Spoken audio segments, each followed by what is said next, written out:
নূরের আলো তুমি, হে নবী মোহাম্মদ। তোমার পথেই খুঁজি জীবনের আসল রহমত। মদিনার পথে মনে জাগে অশেষ ভালোবাসা। তোমার নাম নিলে দূর হয় সব হতাশা।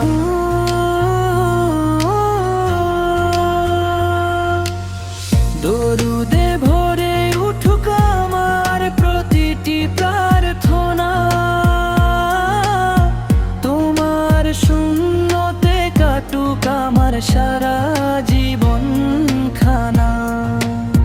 দরুদে ভরে উঠুক আমার প্রতিটি প্রার্থনা। তোমার শূন্যতে কাটুক আমার সারা জীবন খানা।